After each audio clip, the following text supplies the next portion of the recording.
The Allen Lund Company is celebrating 48 years in transportation. Stop by and see us at Matt's, booth 18193.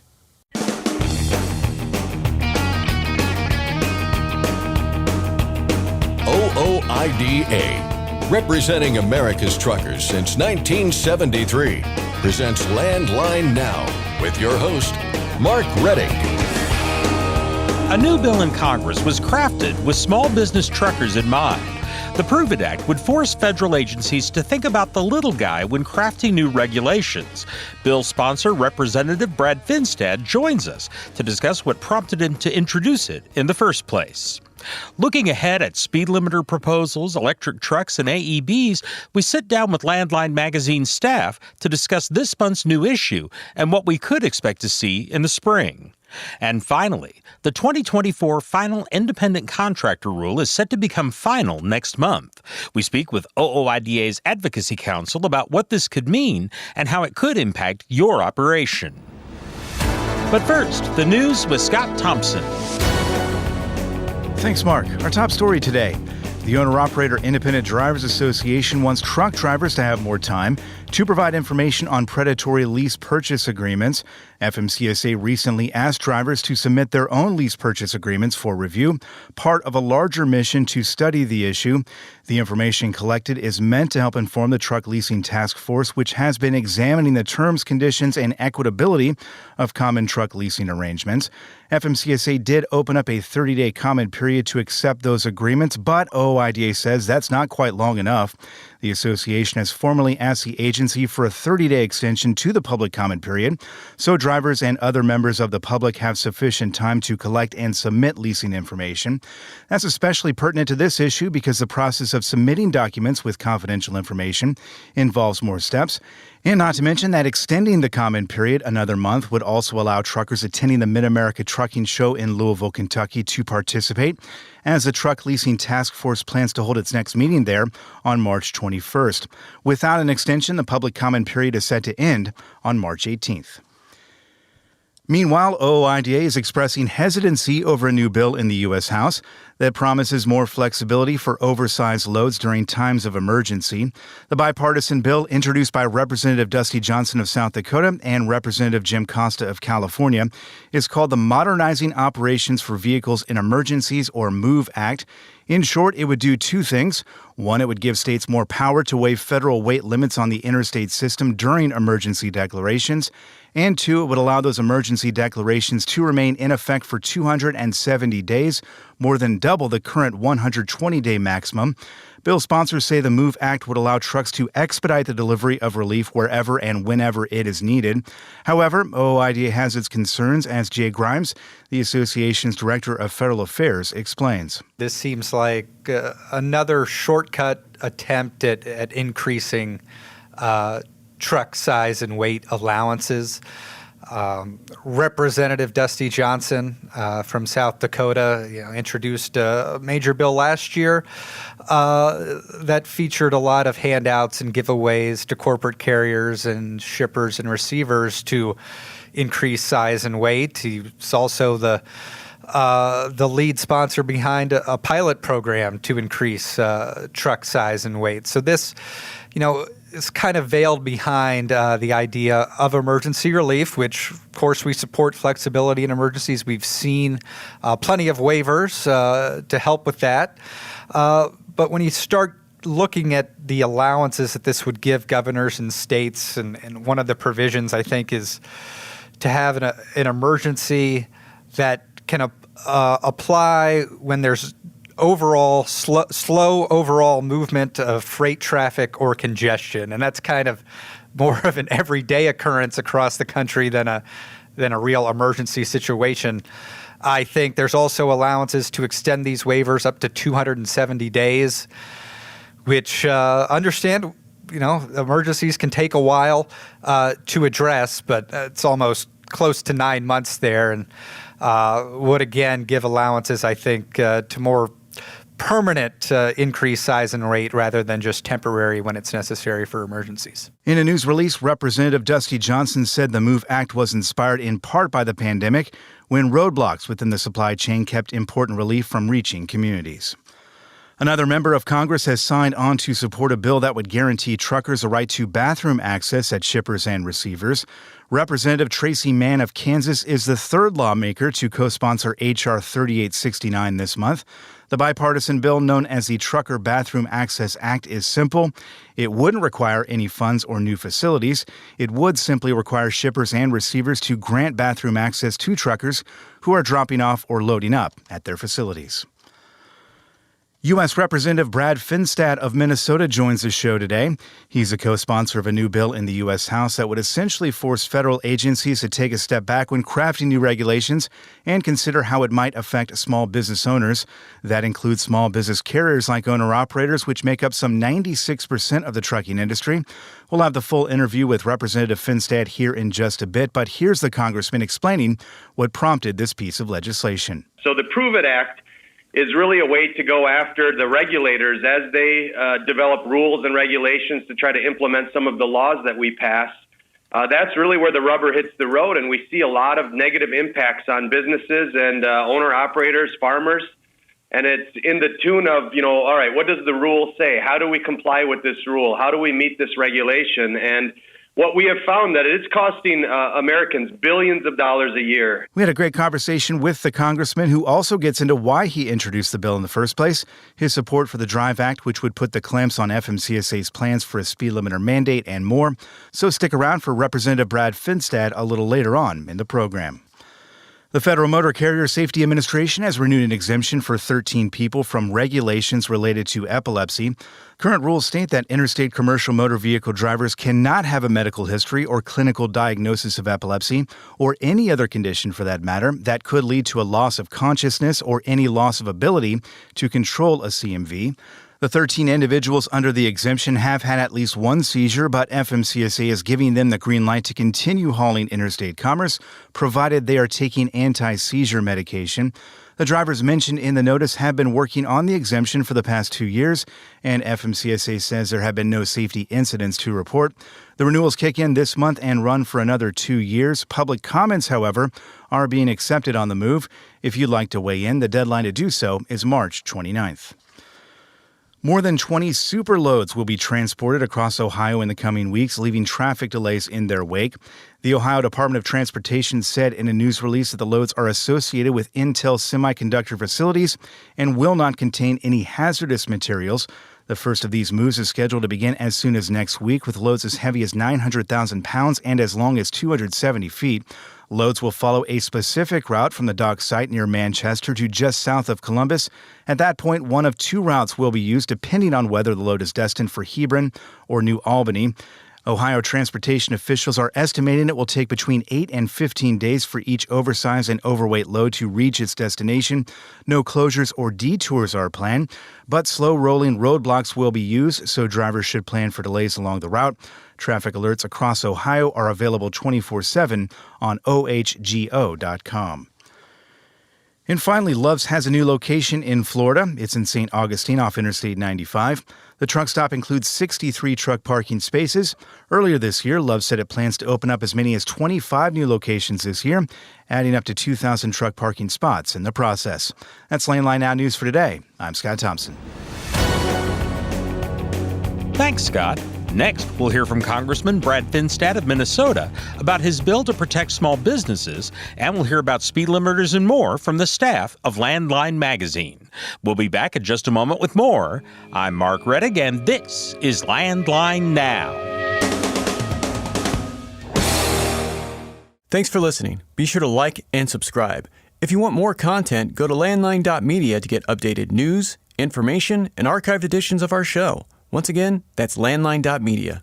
Penske owns and operates some of the best-maintained vehicles on the planet. Our used trucks come with a 5-year maintenance report and pre-sale inspection. So if you're in the market for a top-quality pre-owned truck, look no further. Search our inventory today at PenskeUsedTrucks.com. Control your toll costs and eliminate tolling headaches with Prepass Tolls. Prepass Tolls means toll volume discounts. Just one invoice for all tolls and fewer violations. Call 877-878-5970 or go to prepass.com. Ready to make more money? Use a better load board. For a limited time, get 50% off TruckStop Loadboard Pro. Just go to truckstop.com/go and enter promo code READY2023 when you purchase Loadboard Pro. Buckling up keeps everyone safe on the roads. Learn more at www.sharetheroadsafely.gov. Paid for by FMCSA. Landline Now, welcome back. Our next guest recently introduced a bill in the U.S. House that has small business owners in mind, and that includes owner-operators who know exactly how burdensome regulations can get in the way of making a living. The Prove It Act would force federal agencies to take that into account when putting new regulations in place, and joining us now to talk about it is Representative Brad Finstad of Minnesota. Congressman, welcome to the show. Thanks for having me on.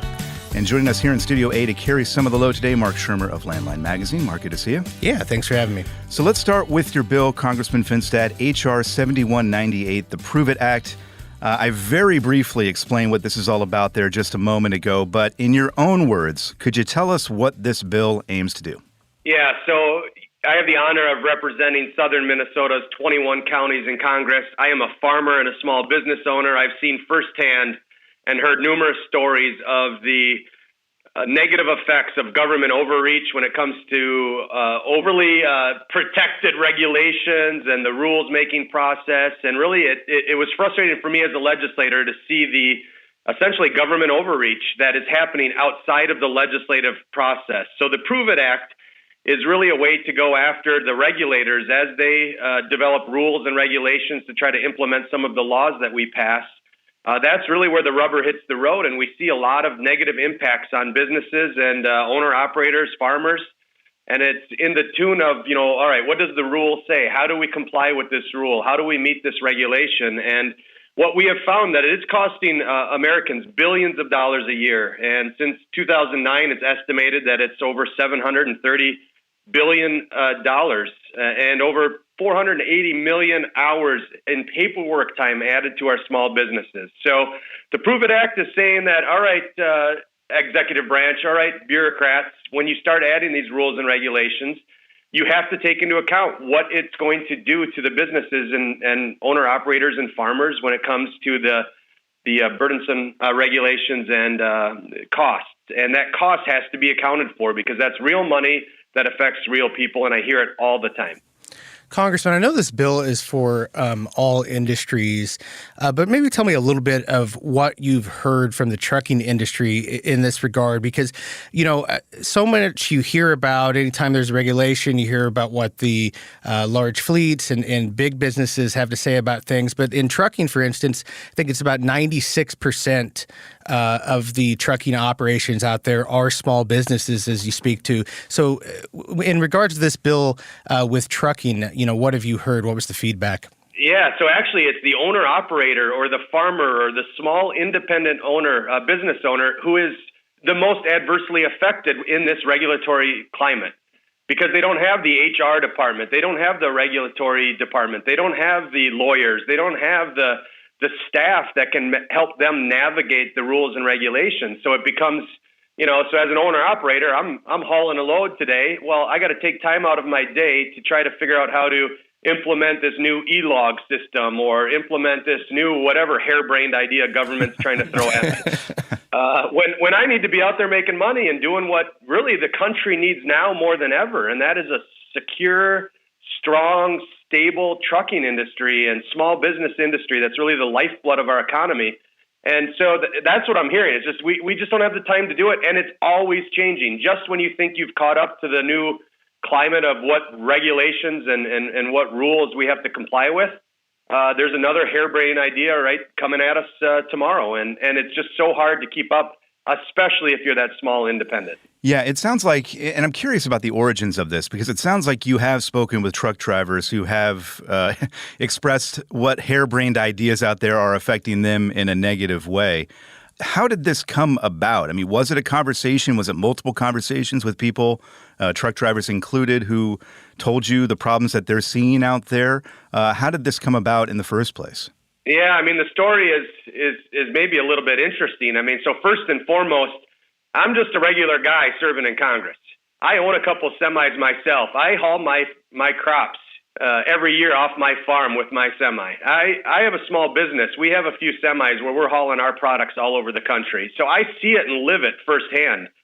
But moreover, I have the opportunity and the honor to live in one of the greatest communities in southern Minnesota and quite frankly this country, in New Ulm, Minnesota. We have tons of trucking companies that are coming and going, hauling for Kraft and 3M and McDonald's and Lowe's and you name it. And these over the road folks are, these are my neighbors. These are the people I go to church with. So I'm hearing it day in, day out. And that's really, I guess my advice to any of your listeners is do not take for granted the opportunities to reach out to folks that sit in Congress or to sit in your state legislature, because there's still a few of us that put our pants on the same way that everyone else does, and we're just average Joe and Janes. My dream is to live happily ever after on my farm, not in some marble office in Washington. So I want to be able to do that in a way that provides opportunity to succeed, not just for me, but for my kids and future generations. So it's kind of a mix of lived experience and then also hearing and just kind of reaffirming those stories through the trucking folks and friends that I have and to hear it firsthand. I'm one of the few members of Congress that has had a Class A and CDL license. So, it brings a little bit of a street cred to that conversation because when the bureaucrats try to tell me how things should and shouldn't work, I can ask them. I say, have you ever been behind the wheel? Have you ever drove a truck with a 53-foot trailer? Have you ever had to haul 1,000 bushels of corn to market? And if the answer is no, then you better start talking to people that do it. 100%. And, Representative, it's no secret right now, how divisive it can be in politics. How refreshing is it that you're able to have a bipartisan bill right here, and how important is it to come together, during this time and something that isn't by party lines, but really just, for the good of everyone? I tell people quite often that, what we see of our politics and of our government is probably the worst that we have to offer. It's the 10% extremes on both sides that are hollering and verbally punching each other in the throat. And that's what's getting the media attention. But there is still a lot of us that are committed to the good old, American dream and the good old way of governing, and that is, more of a citizen-type legislature that has, regular folks like me that's willing to roll our sleeves up and get to work and get things done. Now, with that being said, in government and in Congress, it is a math game. And, you need one more yes vote than no votes to win on these things. So it takes relationship building. But I tell people all the time, our country would not survive if our everyday life was lived in the toxic political environment that our Congress sometimes shows us. How would our small towns operate? How would our churches operate? How would our small independent businesses operate? How would our counties and communities operate if everything was a verbal punching match over some emotional charged political issue? And the answer is it wouldn't work. And so we as a country need to demand and ask more and ask for better from our elected officials. And, I take that pretty serious as being one myself. I think Congress has a lot of work to do to shape up and to really provide that adult leadership and be the adults in the room that are making decisions that can really help future generations. Yeah, as Mark mentioned here, this is bipartisan. You've got a Democrat on board already, which I think speaks to just what a common sense piece of legislation this is, that it does speak to, as you kind of pointed out there, both sides of the political aisle. To that, to that right there, what is it about this bill in particular that you think does speak to everybody, whether they be Republican, Democrat, Independent, what have you? I guess it really does speak to the fact that there are a lot of regulations out there that just don't make sense to a lot of people. Is that kind of the idea that you think transcends party lines here? Yeah, I definitely think that speaks to a lot of folks on both sides of the aisle. The other piece is, there's always this battle in this country over the three different branches of government, right? You in the legislative branch think you have these great ideas and you pass laws, and then you sit back and get frustrated when the executive branch tries to implement those laws through rules and regulations. And And then we get mad when those rules and regulations are enforced and the judicial branch comes in and messes it up and is not putting bad guys in jail anymore. And so there's this constant battle. So that transcends party lines. That's more kind of a good government idea. So, I'm honored to have Representative Caraveo stepped up on the Democrat side to see the common sense value in this piece of legislation. But I also think that, people like Representative Caraveo and others, they hear it from their small businesses. They aren't immune to hearing the frustrations from their constituents as, nor am I. And so I think this speaks also volumes to the folks that are willing to step up and express their frustrations when they see government not working. And again, that's not a party issue. We got to tear the R off our sweater and the D off our sweater and start putting the USA back on our sweater. And this is one of those bills that can do that. Obviously, the more attention that you can give to a bill, the better. Have there been any conversations about a companion bill in the Senate? Yeah, we're having conversations. I know Senator Joni Ernst and others are interested, and they're the kind of folks that are spitting common sense left and right. So that's the folks we're going to go to, and I know they hear it. I've had conversations with a few different senators on this, and they're hearing the frustrations just like we are. While we have you, Congressman, wanted to ask you about another piece of legislation you recently co-sponsored, the DRIVE Act. Any listener of this show or reader of Landline Magazine knows that this bill would bar FMCSA from imposing a speed limiter mandate. This kind of folds in really with the Prove It Act in a lot of ways. At least I see it that way. What prompted you to sign on to support the DRIVE Act? Yeah, I don't have a single driver that I've talked to that says, you know what we need? We need more government in our cab. Yeah. Give us more regulation. Give us more nanny state government to regulate the speeds. Again, this is coming. I've used the word a couple times, but this is another harebrained idea that comes from folks that have never been in a semi, never operated a vehicle in the situations that you all of your listeners that I've had to operate it in, and to restrict speed and to have again government intrusion right into our business office, because that's what it is, right? It's our business office, creates an unsafe environment. And the ultimate question is, who are we saving ourselves here? What has been the front page story all across this country that is scaring people to say, you know what we need? We need to regulate speed, right from the cab. It's a head scratching moment again, like we're trying to fix something that isn't broke, and to what cause? And then where does it stop? Once we have allowed government into our cab to regulate the speeds, what are they going to regulate? They're going to come back and say, well, we're going to fine you now because you consumed too much diesel today, or you did this, or you did that. I mean, it is just it's a scary situation that I think has long-term effects that could be very devastating to the industry. Congressman, you've been very generous with your time here. Just wanted to give you a moment as we wrap things up to maybe deliver a message to our truck driving listeners and readers out there. Yeah, I mean, I just cannot scream from the mountaintops loud enough. Thank you. Thank you for being the veins and arteries of our economic prosperity in this country. You are what keeps America going. And we desperately need to step up and support you however we can. We have to add more parking spots for you. We have to add more opportunities for you to, from an education, recruitment, and retention standpoint. We have to do more to make sure that we're not the heavy hand of government regulating you out of business. We have to make sure our roads are safe for you. But ultimately, on behalf of me, my family, and the 750,000 people in southern Minnesota that I represent, I just want to say thank you. And another thing to echo, including what you just said there, you said earlier, reach out to your representatives, let them know that they need to support the Prove It Act, to support the DRIVE Act and other legislation like this that is going to help them in their livelihoods. As you point out, that is very important. Congressman, thank you so much for your time. We really do appreciate it. And maybe we'll talk to you again soon when this thing passes. That sounds great. Thank you for the opportunity to speak to your listeners. Yeah, thanks again. Thanks so much. Our thanks to Representative Brad Finstad of Minnesota. We've got to take a break now, but stick around. There's more Landline Now right around the corner.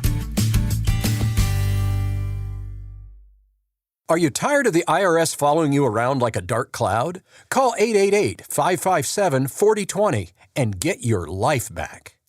Dispatch, I picked up that load of steel, so I'm ready to roll. Sounds good. Remember, we're getting paid by weight, so make sure to use a CAT scale. I wouldn't weigh anywhere else. Forget Miss Accuracy. accuracy when your truck on a cat scale. It's tested and proven. Burn 2.1% less fuel when you balance all wheel ends with Centromatic. Call 800-523-8473 to get the OOIDA discount. Landline Now, welcome back. We are into the month of March, and that means it's time to talk about a new issue of Landline Magazine.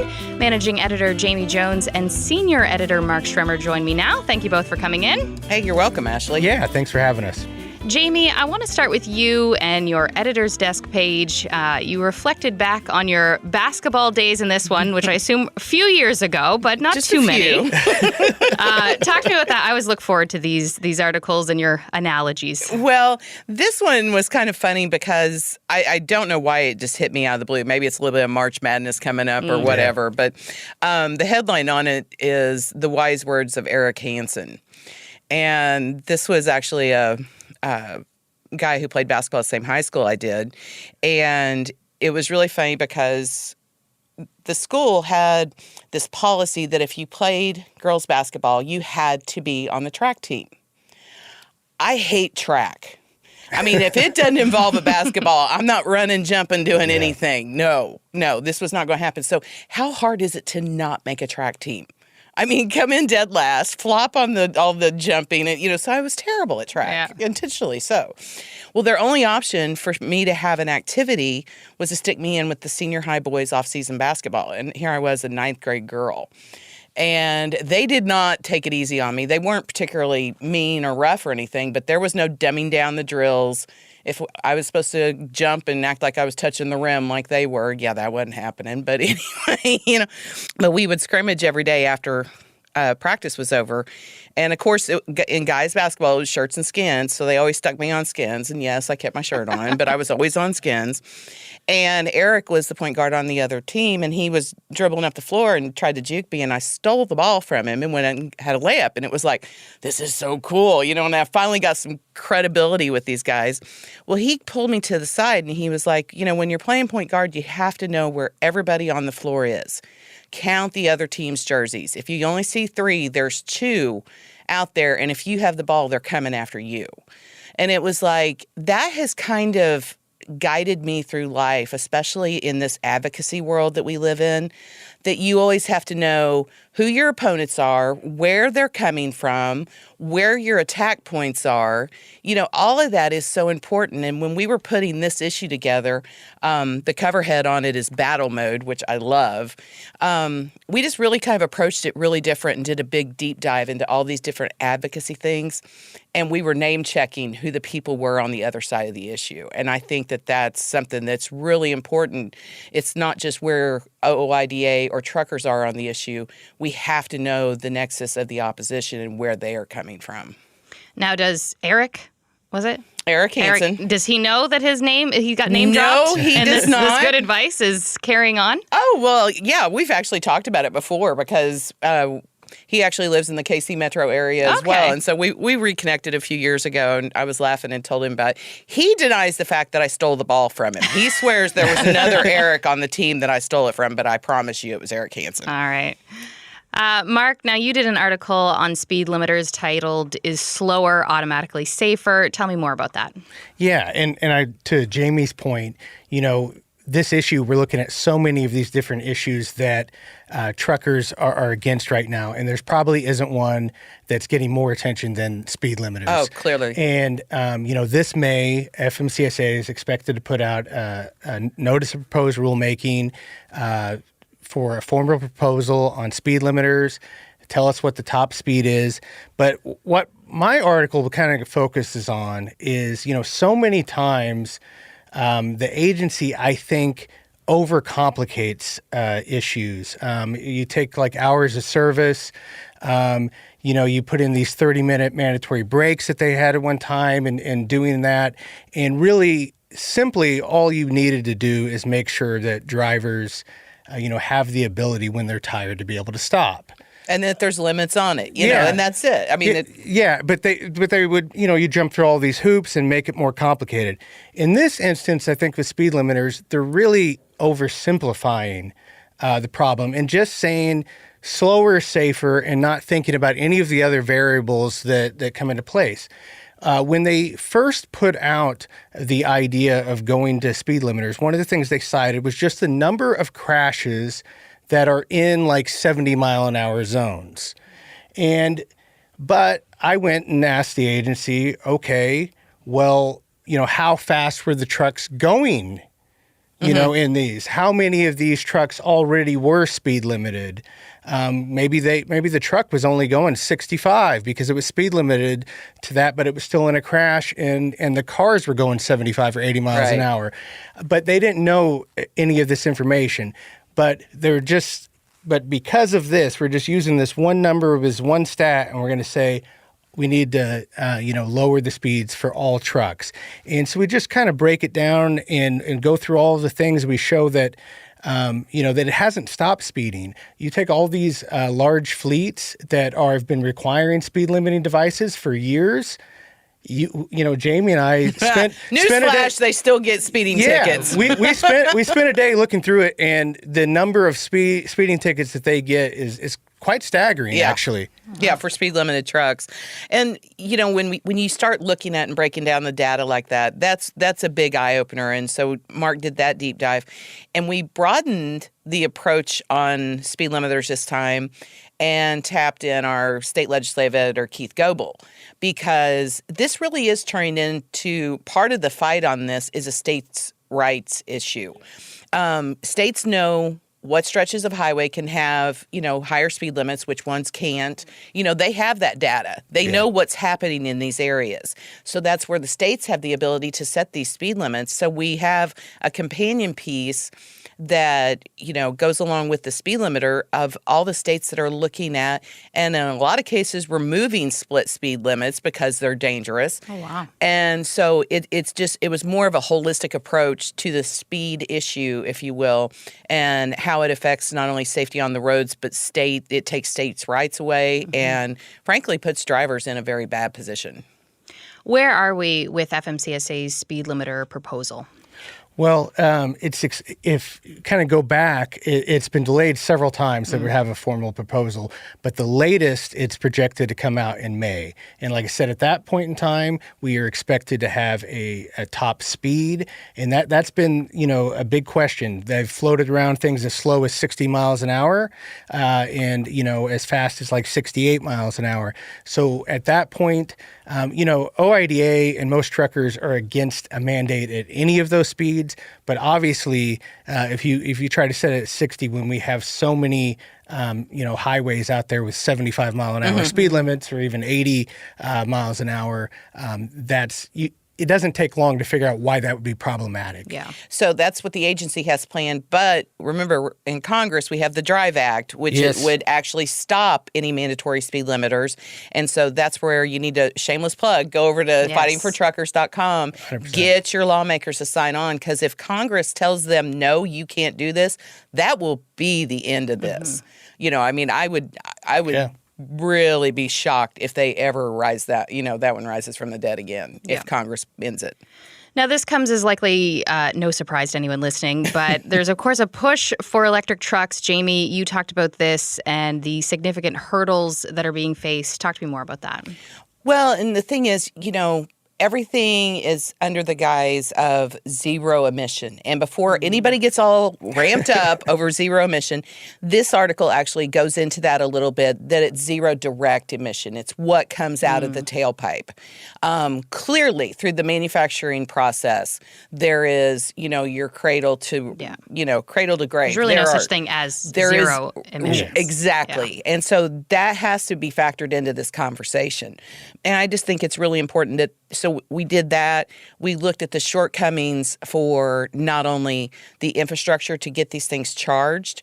If you can get them charged, you probably only have a 400-mile top, radius. So that leaves long haul pretty much out, for the most part. And then you have to talk about how many more electric trucks will need to be on the road. So there you have more emissions through the manufacturing process.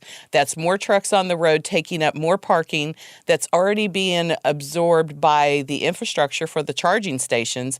So there's just a lot to it. Now, I mean, electric definitely has its place in the world. It can be vocational, it can be local, it can be buses. That's not to say electric doesn't have a place in the grand scheme. But when they keep trying to say trucking can lead the way, no, long haul can't. And then the last part for me is just the sticker shock. I mean, you're talking $425,000 for an electric truck. That's insane. Yeah. So, I mean, it's not something that the common small business carrier is going to want to invest in or be able to for the most part. Now, Mark, you wrote about another hot button issue we've talked a lot about, and that is automatic emergency brakes. The final rules on that are expected to come out soon. When is that expected, and kind of where are we with that? Well, I think April is the projected date on that. But again, with all of these, never be surprised for government to move slower. Right. on it this is sort an of thing. election year too, so all bets are off on what will and won't make the cut. Yeah, and I think going on with the electric trucks, kind of the same deal. It's definitely the cart before the horse is the same thing on this automatic emergency brakes. We've heard over and over from drivers about all of the problems and the defects, false activations that these have. And one of the things that was really concerning to me at a hearing a couple of months ago, Ann Carlson, who was the acting administrator at the time of NHTSA, was saying, we have these problems now, but by the time that this were to go into effect, we think the problems would be solved. But that's not, you don't create a mandate around hoping that things are going to be working in 3 years. Right. If this works, and I mean, I've talked to drivers that are adamantly against this, and they're like, if this worked the way they say that it would work, they would sign up in a second. Yeah. They obviously they don't want to be involved in a crash. If this device and equipment was going to make sure that they were going to avoid crashes on the road when passenger vehicles are doing dangerous things every time, of course they would sign up for it. But they don't feel safe. In this, often you get these false brakes if it's bad weather, ice on the roads, or, just not feeling control of the vehicle. Well, and the thing is, and what government and regulators fails to understand, and we've been down this road before with the reduced emission standards starting back in October of 2002. You cannot wave a magic wand and expect manufacturers to just create technology that meets these standards. Yeah. It doesn't happen, not in a perfect world, not in an imperfect world. It doesn't happen. And trucking had problems in October 2002, 2004, 2007. I mean, these engines were junk. And it wasn't the engine manufacturer's fault either. It was an overly aggressive approach at mandating regulations. And that's what we're seeing again. And they've got to learn from the past. Yeah. Yeah. And if these things work and they're cost effective, you don't need a mandate because these businesses will sign up for the market will adopt it, yes. Yeah. Now, one last thing I wanted to ask. This is a bi-monthly issue. How is the process of putting this together different from the other monthly issues? We have a bigger crystal ball. Yeah. I mean, that's really, we just have to project out further and everything. And I know we're running short on time, but I did want to just do another shameless plug. Our subscriptions are free to anyone affiliated with the trucking industry. You can get a print or a digital or both. So just visit landline.media. We will have our digital version live tomorrow. So be sure and check it out. All right, Jamie, Mark, thank you so much. Hey, you're welcome. Thank you. Our thanks to Jamie Jones and Mark Schremer of Landline Magazine. You can check out landline.media for all the latest in the trucking industry. And if you have a news tip, you can contact us through our website or call 816-229-5791. For Landline Now, I'm Ashley Blackford. We'll be back after this. Capital Reman, your leader in remanufactured diesel engines and components, is celebrating its 10th anniversary. Let us help you avoid costly downtime and repairs by visiting capitalreman.com today. Use code OOIDA10 to receive your member benefits. Stock up on Howe's Diesel Treat, the nation's most trusted anti-gel. And to be safe from the harshest winter conditions, make sure you have Howe's Diesel Lifeline on hand, the fastest-acting gelling rescue product. Available nationwide, Howe's products are designed to keep you rolling through the toughest conditions. Visit howesproducts.com. Attention professional drivers, are you behind on your tax filings? You owe money? Integrity Tax Relief Group frees drivers from IRS trouble. You watch the road, we'll keep an eye on the IRS. Call now. 855-976-4291. Since you started, what you've loved about trucking is the freedom. Heading out on your favorite route, a good driving song, and thinking about truck insurance. Well, maybe not that last one. That's why we're here. At OOIDA, we have a full range of truck insurance products, expert advice, and great customer service, helping you get the right coverage for your operation. Go to OOIDA.com because your job is to drive. Our job is to help with everything else. Landline now. Welcome back. Paul Torlina joins me now. He is Advocacy Counsel for OOIDA's Government Affairs Department. Paul, thank you for coming in. Thanks for having me. I appreciate it. Now, you've been doing some work on the 2024 final independent contractor rule that is set to become final next month. I want to talk to you about that. Kind of starting back to the basics here, can you explain what that rule is and how it could impact truck drivers? I will do my best. All right. First and foremost, there's a few things that you kind of have to understand going into this to understand what effect the rule really has on truckers. Number one, this is a rule based in the Fair Labor Standards Act, which is a federal law. So these are federal rules that we're talking about when we talk about the final independent contractor rule. It applies across the country equally, no matter what state you're working in or what states you might be traveling through. So this is not a state-specific issue. This is a test that federal courts would apply when determining if you are an independent contractor or an employee under the FLSA. Now, some people might be hearing this and thinking, well, I thought this was only in California, because we have heard a lot about California, but this is federal, so across the board. 100%. It is in effect in every state and U.S. territories. Now, if this rule does go into effect, how will that impact owner-operators' operations? The short answer to that is probably not real significantly. This is a rule that really summarizes about 60 years worth of federal case law. And over the decades that the federal courts have been looking at independent contractor status, they've developed some tests. They haven't laid them out in the way that this rule has with all these factors and structure, I guess is the best way to say it. But they have been interpreting the FLSA for a long time. The FLSA has been in effect for decades as well. So what we're talking about here is regulations are not law. They are an interpretation of the law. So in this particular case, we're talking about the U.S. Department of Labor's set of regulations which interpret the FLSA. Now, that's important for truckers because you may work for a motor carrier if you're leased on that you do have to know your independent contractor status versus employee status. So with these factors under the final rule, and I will list them for you here in a second, but the big picture on this is not a new rule. It's not a law. This is something that courts can use to, I guess, consult or let influence their decisions when they're making a case decision on a lawsuit involving FLSA and independent contractor status. So what is going to happen with this rule that goes into effect on March the 11th of 2024 is the courts are going to have a set of 6 factors to look at here, and I'll list them for you real quick. Number 1 is the opportunity for profit or loss depending on the managerial skill of the driver. Number 2, the investment by the driver versus the potential employer's investment. Number 3, the degree of permanence of the work relationship. And what that really means is this a short-term or long-term arrangement? Number 4, the nature and degree of control over performance of the work by the operator. Number 5, the extent to which the work performed by the operator is an integral part of the potential employer's business. And number 6, the skill and initiative of the worker. In this case, that's the skill and initiative of the driver or owner-operator. The feedback that we're getting, or the biggest concern that I've heard so far, is with that 5th factor, and that is the work being an integral part of the potential employer's business. And that's not real hard to connect when you think about it. You're talking about an owner-operator who's leased on with a motor carrier. Owner-operator's driving a truck, hauling freight.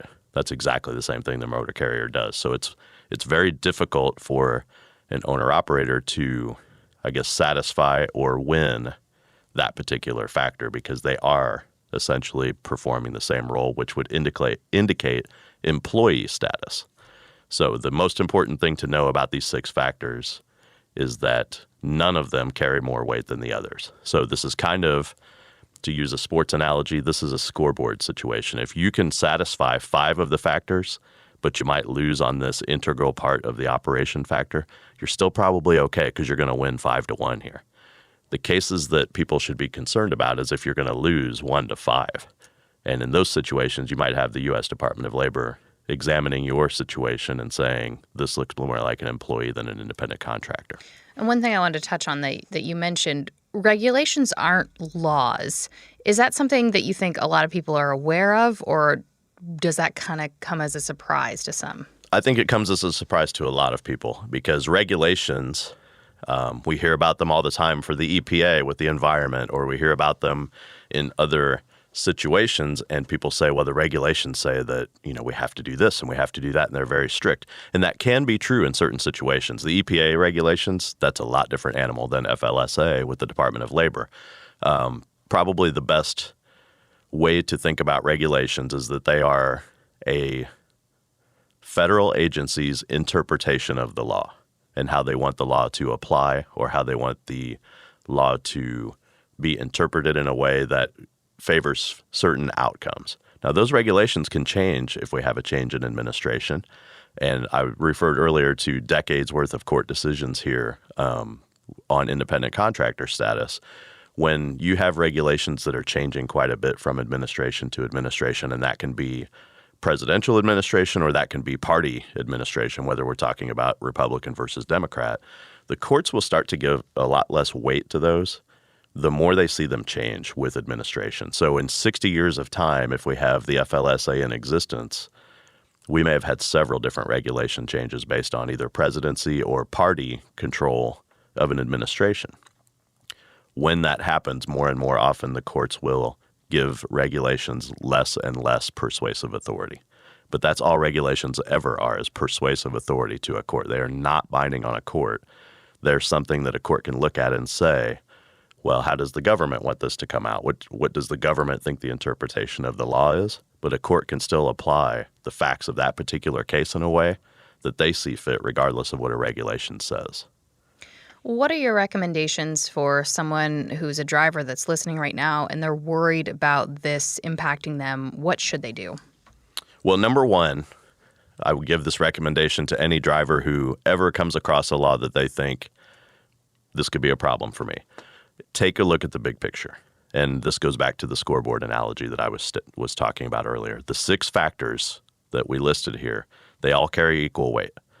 You can lose half of them and not really lose in the big picture. If you're going to lose on one of the factors and you know it, start thinking about how you can win the other factors and what in your everyday life and in your operation shows that you can satisfy those other 5 factors to show that you are an independent contractor. What is OOIDA doing to fight against this rule? Well, when this initial rule was proposed, we had several comments and proposals made to the Department of Labor. Nearly every one of them was accepted by the Department of Labor, and this rule was amended or tailored in a way to give us a favorable outcome on those comments that we had. So that's probably the biggest thing, is that this was a years-long process to get the original version of the rule modified in a way that favors independent contractor status more now in this version that's been finalized. Is there any possibility of that changing, or this is going into effect in March? Well, it is set to go into effect on March 11th, but there has been what's called a CRA filed, which is basically a protest of the rule and saying, no, we don't want this rule to go into effect. We want the old rule to be rolled back into place.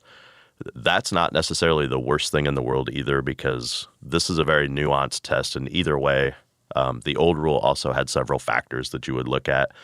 The one concern that we have with the old rule is that it, in an implied way, would allow potential employers to require speed limiters or other safety devices to be used by drivers. And if we were to say, hey, we're in favor of that old rule, now we're kind of silently consenting to the use of speed limiters and other things that OOIDA is 100% in opposition of. All right. Paul, thank you so much. Thank you. That was Paul Torlina talking about the final independent contractor rule. That's our show for today. For more news, you can visit landline.media. I'm Ashley Blackford. Thank you for tuning in. Have a great night and stay safe. Thanks for listening. Be sure to like and subscribe. If you want more content, go to landline.media to get updated news, information, and archived editions of our show. Once again, that's landline.media. I'm a dad, a son, a husband, wife, I'm a writer, photographer. I farm. I'm a veteran. I love old cars, fishing, my kids, chrome, and I am a professional truck driver. And together we are OOIDA. OOIDA was founded by truckers to stand up and speak on behalf of truckers. We've done that by combining the individual voices of our members into a single, powerful voice. Protecting your interests, defending your rights. Join us! Make your voice heard. Join OOIDA, the Owner-Operator Independent Drivers Association. Call 1-800-444-5791 or visit